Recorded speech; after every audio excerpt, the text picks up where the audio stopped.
آدم علیه السلام چې الله و دنیا ته راوستی وي د آدم علیه السلام په خېدو د یو شي ته ضرورت پیدا کېږي. بیا آدم علیه السلام الله ته خواست کړي چې الله دا څنګه وکړم.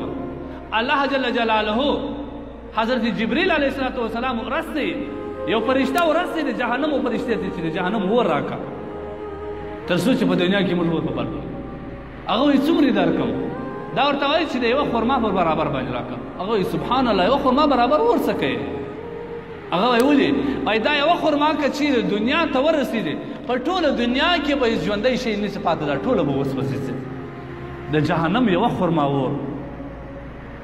بیا وایي د یوې خرما چې په مابینځ کې کوم هډوکي یا چې موږ خرما خزدک ورته وایي د دې په اندازه باندې راکړه. هغه وایي دا اور ته څه کوي دا که دې یورئ په ټوله دنیا کې به ته شین شی نه ووینې د انسان د هلاکت سبب ګرځي. ورسه الله ته وایي چې څومره ده.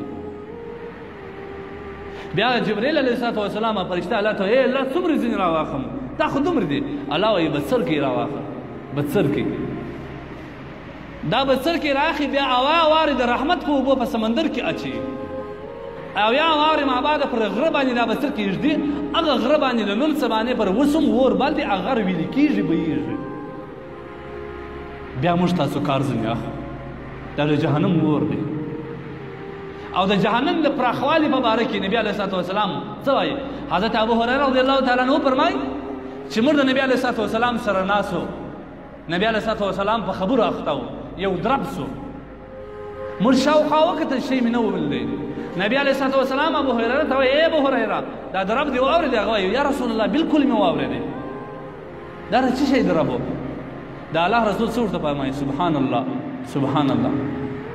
د الله رسول ورته فرمایي چې اویا کاله مخکې یو ډبره دا جهنم فرشتې و جهنم ته غورځولې وه. اویا کاله مابعده اوس ورسېدله اوس یې درب وکړي جهنم ته ورسېدل. دا به د جهنم پراخوالی تاسو سوچ فکر وکړئ. د جهنم معمولی عذاب حدیث کې راځي. معمولی عذاب به دا وي چې دا سړي ته به د اور یو چپلکې ور په پښو سي. د دې اور د چپلکو د وجې څخه به د ده په سر کې په کوپرۍ کې مازغه ټوله ویشېږي. د نس کلمې به یې ټوله ویلسي.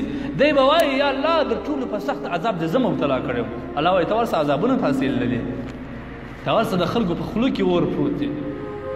خلک د خپل نازکې ژبې په اندام باندې سیخ راچول شوي راځړېږي په جهنم کې. الله دې مو وساتي. دغه اور ته به انسان ځي که چیرې د الله خوف په زړه کې نه